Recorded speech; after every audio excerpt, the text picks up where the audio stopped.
Assalamualaikum warahmatullahi wabarakatuh. Jumpa lagi di channel Global Eksakta, tempat nyaman belajar sains dan matematika. Adik-adik, kali ini saya akan mengajak adik-adik untuk mempelajari tentang pembahasan soal KSN IPA SMP tentang optik. Jangan kemana-mana, tetaplah di video ini sampai habis. Bagi yang baru bergabung, mohon dukungannya agar channel kami terus berkembang dengan menekan tombol subscribe dan aktifkan lonceng notifikasinya agar tidak ketinggalan dengan video-video terbaru dari kami. Adik-adik, langsung saja kita bahas tentang pembahasan soal KSN IPA SMP tentang optik. Oke adik-adik, cakupan optik ini yaitu tentang cermin, lensa, pemantulan cahaya, pembiasan cahaya, dan nanti berlanjut ke alat optik. Oke adik-adik, kita bahas dulu yang pertama ini soal cermin ya. Oke adik-adik, untuk materi cermin adik-adik harus tahu dulu ya, kalau dia cermin cekung itu dia berarti cermin positif ya adik-adik, berarti F dan R-nya nanti positif. Oke, tetapi S aksennya tergantung bayangannya ya. S aksen kalau bayangannya nyata positif, kalau bayangannya maya negatif ya. Kalau positif berarti dia nyata, kalau negatif berarti dia maya. Oke adik-adik, persamaan yang digunakan yaitu 1/F sama dengan 1/S tambah 1/S aksen ya, dimana F ini adalah jarak fokus ya adik-adik, jarak fokus cermin ya, yaitu cm. S itu adalah jarak benda ke cermin, jarak benda ke cermin itu satuannya juga cm yang biasa kita pakai ya. Oke adik-adik, kemudian ada S aksen di situ ya. S aksen yaitu jarak bayangan ke cermin. Oke, jarak bayangan ke cermin ya, satuannya juga sentimeter. Oke adik-adik, selain persamaan ini adik-adik juga perlu tahu persamaan yaitu M ya, perbesaran. M itu rumusnya S aksen per S, di mana S aksen dan S ini dalam tanda mutlak, artinya hasil M ini adalah positif ya, atau H aksen per H ya, di mana H aksen ini adalah tinggi bayangan, H ini adalah tinggi benda ya. Oke, kita buat di sini H itu tinggi benda, sedangkan H aksen tinggi bayangan. Kita langsung saja ke soalnya adik-adik. Sebuah cermin cekung berarti cerminnya cermin positif ya adik-adik. Kalau lensa cekung, lensa negatif ya adik-adik, kebalikannya ya. Jadi cermin cekung yaitu cermin positif.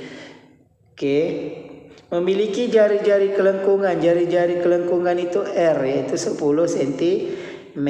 Adik-adik harus tahu ya bahwa untuk mencari jarak fokus, jika diketahui jari-jari itu jari-jari dibagi 2 ya, dimana R itu 2 kali jarak fokus ya. Jadi kalau ada R, adik-adik langsung cari F bisa ya. F sama dengan R bagi 2, yaitu 10 bagi 2 dapat 5 cm, dapat F-nya. Di sini diketahui bayangannya maya dan tegak ya. Tingginya 5 kali tinggi benda ya, berarti tinggi bayangan sama dengan 5 kali tinggi benda. Jadi H aksen sama 5H. Maka benda harus diletakkan pada jarak, berarti pertanyaannya adalah S ya. Oke adik-adik, berarti kita akan mencari nilai S ini dengan menggunakan rumus 1/F sama dengan 1/S tambah 1/S aksen. Oke adik-adik, kan S sudah S yang mau ditanya ya, sedangkan S aksennya tidak ada, tapi kita dapat bantuan ya dari sini ya. Oke, untuk mencari perbandingan S dan S aksen adik-adik cari dulu perbesaran dari sini ya, dimana M sama dengan ya H aksen per H ya. Oke, M sama dengan nilai mutlak H aksennya kan 5H per H. Oke, adik-adik coret H-nya. Jadi perbesarannya 5. M sama dengan 5 kali nilai S-nya ya dan S aksen ya. Kayak adik-adik bisa gunakan rumus M sama dengan nilai mutlak dari S aksen per S. M-nya itu ada 5 kali ya. Ini 5. S aksen per S. Oke, adik-adik kali silang sehingga S aksen sama dengan 5S. Karena 5 ini mirip dengan S, saya seperti ini kan ya S-nya biar berbeda dengan 5. Jadi 5 sama dengan S aksen per S. Jadi S aksen sama dengan 5S. Dari mana? Dikali silang nih adik-adik. S aksen 5S. Oke adik-adik, kita mau cari S-nya. Oke, kita gunakan rumus 1 per F sama dengan 1 per S tambah 1 per S aksen. Oke adik-adik, kita masukkan F-nya kan bernilai 5 cm. Oke, kemudian S-nya kan belum ada nih adik-adik ya. Tetap S. S aksennya kan 5S. Tapi adik-adik harus ingat, S aksen di sini kan di dalam tanda mutlak, bisa negatif, bisa positif. Lihat sifat bayangannya. Karena bayangan maya berarti S aksennya negatif ya. Jadi ini adik-adik buat saja S aksen sama dengan min-nya jangan ditinggalkan ya, min 5S. Jadi di sini buat min 5S seperti itu. Oke, adik-adik kita lanjutkan ya, ini 1/5 ya. Kita lanjutkan di sini ya, 1/5 sama dengan ini kita cari KPK dari S dan S aksen ya. Ini kita cari KPK dari S dan min 5S ya. Kita ambil saja 5S ya. 5S. 5S dibagi S, 5 kali 1 5. 5S dibagi min 5, negatif 1 kali 1 negatif 1. Jadi ini tanda tambah ini bisa jadi kurang jadinya adik-adik ya. Sehingga oke, kita sambung di sini adik-adik ya. Oke, sehingga 1/5 sama dengan 5 dikurang 1 jadi 4. 4 per ini KPK-nya sudah sama jadi 5S saja. Oke adik-adik, ini 5 dengan 5 sebelah sini boleh coret. Sehingga ini sama-sama bagi 5 tinggal 1. Ini kali silang. Ya 1 dikali S, 1S. 1 dikali 4, 4. Jadi jarak bendanya 4 cm. Jadi benda harus diletakkan pada jarak 4 cm di belakang cermin. Jawabannya C. Kenapa di belakang cermin? Karena sifat bayangannya maya. Oke adik-adik, untuk soal yang kedua ini adalah hukum Snellius ya pada pemantulan dan pembiasan cahaya. Oke adik-adik, pada suatu percobaan suatu bahan disinari dari udara dengan berbagai sudut datang dan diamati jejak sinar yang dipantulkan dan yang dibiaskan saat sudut datang 30 derajat. Sinar yang dipantulkan tegak lurus terhadap sinar yang dibiaskan. Dari data tersebut diperoleh indeks bias bahan adalah. Oke, perhatikan suatu bahan disinarkan dari udara ya. Oke, kalau kita gambarkan adik-adik ini garis normalnya ya. Sinar datang kan seperti ini. Oke, ini adalah sudut datangnya ya. Sudut datangnya kan 30 derajat. Ya. Kemudian ini sinar pantul ya. Karena di sini ada kaitannya dengan pemantulan. Sinar pantul. Untuk hukum pemantulan itu sudut datang sama dengan sudut pantul. Berarti di sini juga 30 derajat ya. Oke. Kemudian ada sinar bias ya. Sinar bias seperti ini ya. Tapi di sini ada keterangan bahwa sinar yang dipantulkan yang ini tegak lurus terhadap sinar yang dibiaskan ya. Ini berarti kan sinar pantul tadi di sini. Sinar bias yang ini. Oke, ini tegak lurus berarti membentuk sudut 90 derajat. Oke adik-adik, kalau sudut pantulnya 30 berarti sudut yang ini 60. Berarti kalau ini 90 derajat berarti sudut yang ini 30. Karena 60 tambah 30 kan 90. Maka sudut yang ini, inilah yang disebut sudut bias ya adik-adik. Ini sudut datang I, ini sudut bias R ya adik-adik. Oke, inilah nilainya 60. Kenapa? Karena ini kan siku-siku nih ya. Yang ini kan siku-siku terhadap garis sumbu X positif ini ya. Kan sumbu Y negatif ya. Ini Y positifnya. Ini kan 90. Kalau ini 30 berarti ini 60 derajat. Berarti sudut datangnya I-nya sama dengan 30 derajat. Sudut biasnya R 60 derajat. Karena ini ada keterangan tadi. Sudut sinar pantul dan sinar bias membentuk tegak lurus. Berarti kita sudah dapat sudut datangnya 30, sudut biasnya 60 derajat ya adik-adik. Oke, adik-adik kita harus tahu dulu persamaannya adik-adik. Sinus sudut datang per sinus sudut bias ya, sin I ini kan sudut datang, R ini sudut bias, sama dengan indeks bias yang kedua dibagi indeks bias yang pertama. Yang mana yang kedua?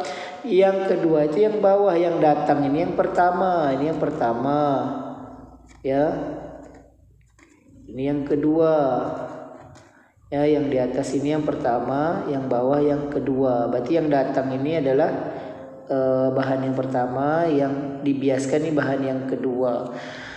Oke adik-adik, kalau nanti adik-adik ketemu soalnya di kecepatan dan panjang gelombang, ini V1 per V2, lambda 1 per lambda 2 ya, ini cepat rambat cahaya pada medium, ini panjang gelombang cahaya. Oke adik-adik, terus yang mana yang kita gunakan? Yang ini. Oke, adik-adik harus tahu juga bahwa indeks bias udara itu 1. Kalau nanti adik-adik ketemu soal air itu 4/3. Biasanya kalau air diketahui ya, udara yang jarang dikasih tahu ya adik-adik. Tapi adik-adik peserta KSN harus tahu juga ya, kalau udara 1, air 4/3.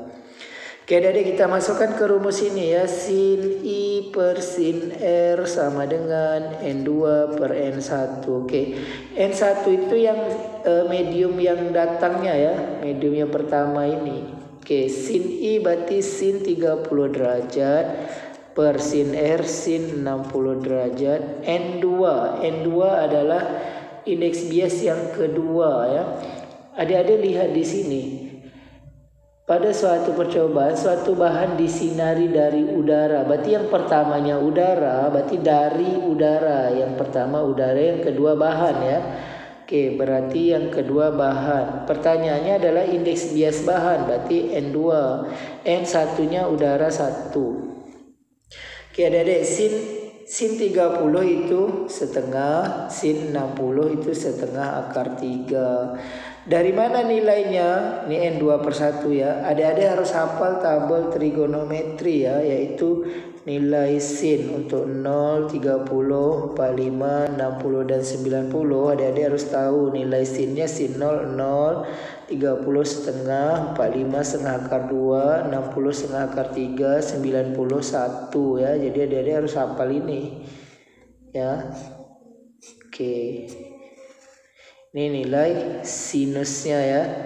Oke, jadi karena sudut kita adalah sin 30, adik-adik tengok sin 30 setengah, sin 60 setengah akar 3. Oke, adik-adik coret nih, setengah dengan setengah habis kan. Nih tinggal 1 yang di atas.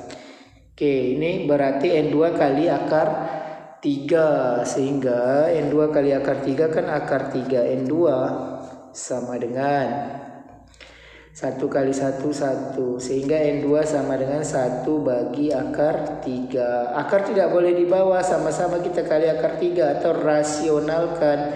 Sehingga N2 sama dengan 1 kali akar 3 akar 3 atau 1 akar 3 ya.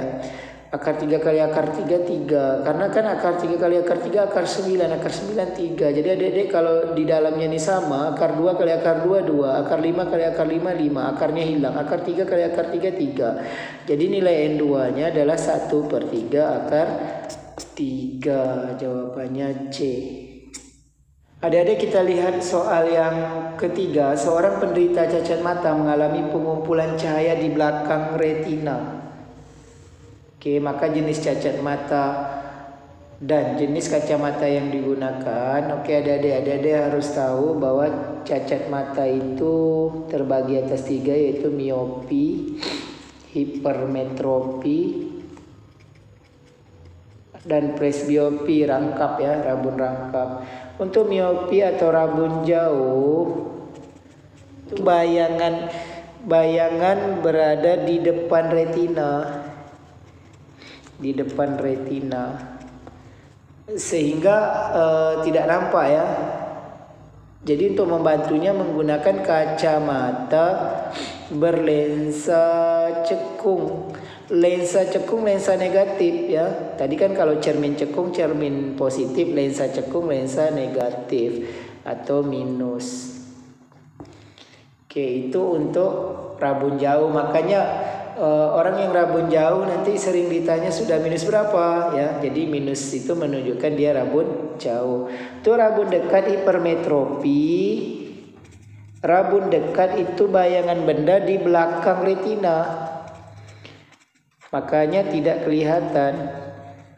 Agar bayangan benda tepat pada retina, kita gunakan kacamata berlensa cembung atau lensa positif atau plus. Oke, ada di mana posisi retina? Misalkannya ini mata ya, ini lensa mata ya. Benda ini bayangan benda ya. Ini benda, maka kalau dia rabun jauh, bayangannya di depan retina. Retina itu di bagian belakang ini, bola mata ini paling belakang. Sini adalah posisi retina. Agar tepat pada retina, maka orang rabun jauh dibantu dengan kacamata berlensa cekung, orang rabun dekat lensa cembung. Jadi karena ini di belakang retina, maka jawabannya adalah cacat matanya hipermetropi, kacamatanya plus. Jawabannya B. Oke adik-adik, kita lanjutkan soal yang keempat. Perbesaran bayangan sebuah benda oleh cermin cekung. Oke adik-adik, cermin cekung itu tadi adalah cermin positif ya, adalah 4 kali. Perbesaran kan M, 4 kali. Bila titik fokus cermin adalah 10 cm, berarti F-nya 10 cm. Karena cermin cekung F-nya positif ya adik-adik. Tapi kalau dia cermin cembung, F-nya negatif. Maka benda terletak di depan cermin berapa cm? S-nya berapa cm di depan cermin? Karena di depan cermin, maka bayangannya akan nyata. Karena nyata, S-aksenya bernilai positif.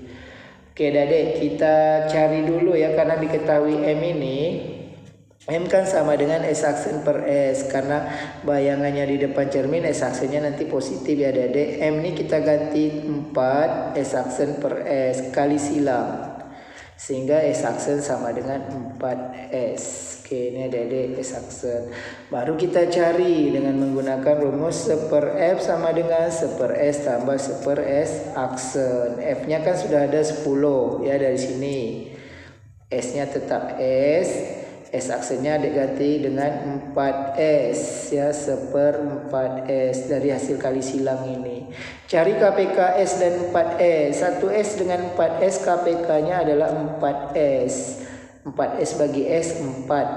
4 kali 1 4. 4S bagi 4S 1. 1 kali 1 1. Jadi tambah 1. Sehingga 1 per 10 sama dengan 5 per 4S. Kali silang adik-adik. 1 kali 4S hasilnya 4S. 10 kali 5 50. Sehingga S sama dengan 50 bagi 4. 50 bagi 4 kan 12,5 adik-adik. Jadi benda terletak 12,5 cm di depan cermin. Jawabannya B.